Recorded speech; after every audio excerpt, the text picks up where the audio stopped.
Mobile touch কৰিছে এইজন মানুহে মদ খাই আহি ৰংচিলত গাড়ী চলাই বঢ়িয়া খুন্দা মাৰিছে এওঁৰে তো মেছা ভিডিঅ'টো বন্ধ কৰি আপুনি মোবাইলত কথা আপুনি কষ্ট কৰিছে আপুনি মোৰ গাড়ীখন চাওক মোৰ গাড়ী চাওক মোৰ চাওক কি ৰ'ব আপুনি গম কামিছে চাওক এখেতে মদ খাই ৰংচিলত গাড়ী চলাই আহি খুন্দা মাৰিছে Hello, aduh papa, kok ada sana? Hai media dah. Ini apa? Khorkot hai apna. Khorkot lagi. Khorkot. Apna khorkot. Apna bisa hoye.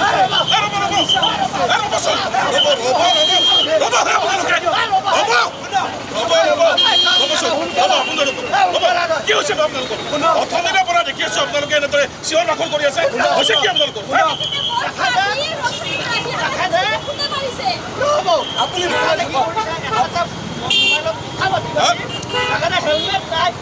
মোক খুন্দিয়াই দিছে কি হৈছে আপোনাৰ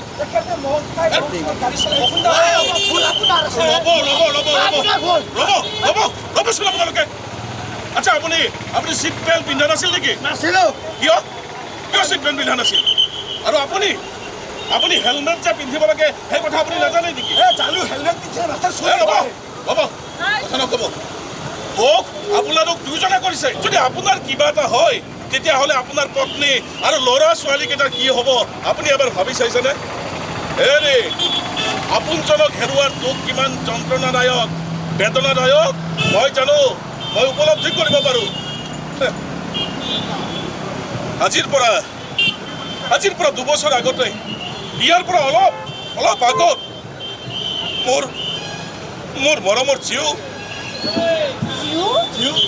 এৰা মোৰ একমাত্ৰ 7 বছৰীয়া সন্তান স্কুল বন্ধৰ বাবে গৰম বন্ধত মাকৰ লগত মোমায়েকৰ ঘৰলৈ যাবলৈ আহিছিল বাছ ষ্টেণ্ডত গাড়ীৰ বাবে ৰৈ আছিল কিন্তু হঠাৎ এখন ফুল ছাইডত অহা তীব্ৰবেগী বাহনে সিহঁত দুইটাকে মহতিয়াই নিলে এৰা বহুত চিকিৎসাৰ মূৰত পত্নী অলপ সুস্থ হ'ল তথাপি হাড় ভাগিল মূৰত আঘাত পালে কিন্তু মোৰ মৰমৰ জীউ এক্সিডেণ্ট হোৱা ঠাইতে ঢুকাই থাকিল হেৰি শুনক আপোনাকো কৈছোঁ গাড়ী চলাওঁতে চিট বেল্ট হেলমেট এইবোৰ ব্যৱহাৰ কৰিব এইবোৰ জীৱনটো সুৰক্ষা হৈ থাকিব কাৰণ সকলোৰে এটা পৰিয়াল আছে মই নচলাওঁ হেলমেট নিপিন্ধাকৈ নাহো যিমান পলম নহ'লেও নিজৰ ছেফটি সদায় আগত ৰাখিম শুদ্ধ চিন্তা কৰিছে সকলোৱে পৰিবহণ বিভাগৰ পথ সুৰক্ষা সজাগতা ইতিমধ্যে চলি আছে সমগ্ৰ অসম জুৰি চলি আছে বঙাইগাঁও তাৰ ব্যতিক্ৰম নহয় বঙাইগাঁৱতো চলি আছে আৰু বঙাইগাঁৱৰ প্ৰতিটো প্ৰান্তত এতিয়া পথ সুৰক্ষাৰ সজাগতাৰ বাবে দেখিবলৈ পোৱা গৈছে পৰিবহণ বিভাগ উঠি পৰি লাগিছে চেকিং কৰি আছে তাৰ সমান্তৰালকৈ ৰাইজক বুজোৱাৰ চেষ্টা কৰি আছে মোৰ সৈতে পৰিবহণ বিষয়াগৰাকী আছে তেখেতৰ পৰা জানিবলৈ যত্ন কৰিম বাইদেউ আপোনাক স্বাগতম জনাইছোঁ আৰু মই দেখিছোঁ যে বাটনাত আপোনালোকে কৰি আছে মূল উদ্দেশ্যটো কি আছে আৰু আপোনালোকৰ মাজোৰা পথ সুৰক্ষাৰ যি ধৰণৰ আপোনালোকৰ সজাগতা সেয়া আমি দেখিবলৈ পাই আছোঁ কি ক'ব অসমবাসী কি ক'ব আৰু এটাই মেছেজ দিয়া হৈছে যে ছেফ ড্ৰাইভ লং লাইফ এই মেছেজটো দি থকা হৈছে কি ক'ব নমস্কাৰ বঙাইগাঁও জিলাবাসীৰ ৰাইজক মই দেৰিকৈ হ'লেও ইংৰাজী নৱবৰ্ষৰ শুভেচ্ছা জনাইছোঁ লগতে আগন্তুক মাঘ বিহুৰো শুভেচ্ছা জনাইছোঁ আমাৰ জানুৱাৰীৰ 1 তাৰিখৰ পৰা 31 জানুৱাৰীলৈকে মাহজোৰা নেশ্যনেল ৰোড ছেফটি মান্থ আমি প্ৰত্যেক বছৰে পালন কৰোঁ এই বছৰো আমি সেই ৰোড ছেফটি মান্থৰ লগত পথ সুৰক্ষা সজাগতা মাহৰ লগত সংগতি ৰাখি বিভিন্ন ধৰণৰ এক্টিভিটিছ মানে ৰোড ছেফটি এৱাৰনেছ প্ৰগ্ৰামছ আমি ইতিমধ্যে যুগুত কৰি উলিয়াইছোঁ তাৰ ভিতৰতে আমি আজি এখন বাটৰ নাট পথ সুৰক্ষা বিষয়ক বাটৰ নাট এলানি আমি আজি আয়োজন কৰিছোঁ। আজি আমাৰ ইয়াত বঙাইগাঁও টাউনত হৈছে, লগতে আজি অভয়াপুৰীটো আমি কৰিম আৰু টুলুঙীয়া বজাৰতো আমি বাটৰ নাট এখন দেখুৱাম। এই আমি যিখিনি প্ৰগ্ৰাম লৈ আছোঁ তাৰ মুখ্য উদ্দেশ্যটোৱে হৈছে, আমি সকলোৱে জানো যে পথ সুৰক্ষা মানেই হ'ল জীৱন ৰক্ষা। আমি পথত যদি সুৰক্ষিত হৈ থাকোঁ, আমি জীৱন আমাৰ ৰক্ষা কৰিব পাৰোঁ।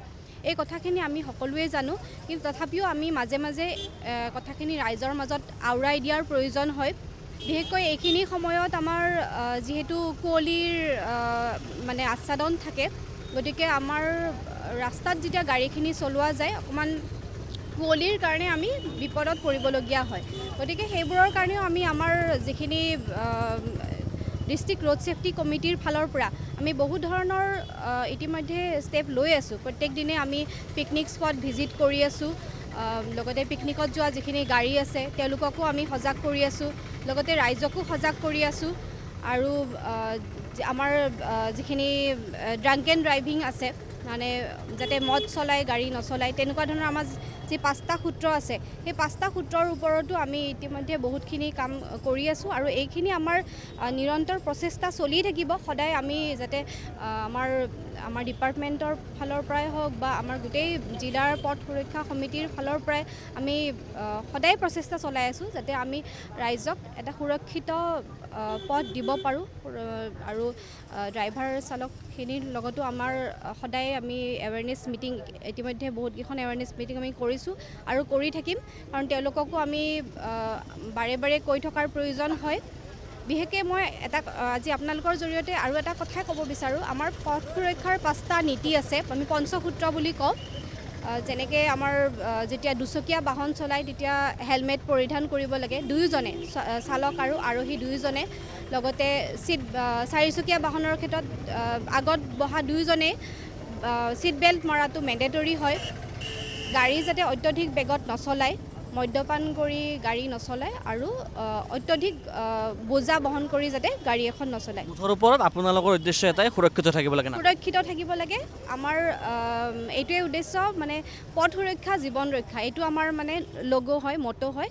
আৰু আমি বিচাৰোঁ এখন সুৰক্ষিত জিলা, সুৰক্ষিত অসম আৰু সুৰক্ষিত ভাৰত দেশ হওক, এইখিনি ক'ব বিচাৰিছোঁ। ধন্যবাদ। দেখিবলৈ পাইছে পথ সুৰক্ষাৰ বাবে যি ধৰণৰ সজাগতা ইতিমধ্যে লৈ থাকিব লাগে, সেয়া লৈ আছে। আৰু এটাই মেছেজ দিব বিচাৰিছে, সমগ্ৰ অসমবাসীকে এই মেছেজটো দিব বিচাৰিছে পৰিবহণ বিভাগে, যে সকলোৱে নীতি নিয়ম মানি পেলাই নিজৰ বাহন চলাব লাগে, আৰু ৰাজপথত যাতে কোনো ধৰণৰ তেখেতসকলে যান বাহন আইন নাভাঙে তাৰ প্ৰতি গুৰুত্ব দিব লাগে বুলি ইতিমধ্যে জিলা পৰিবহণ বিষয়াগৰাকীয়ে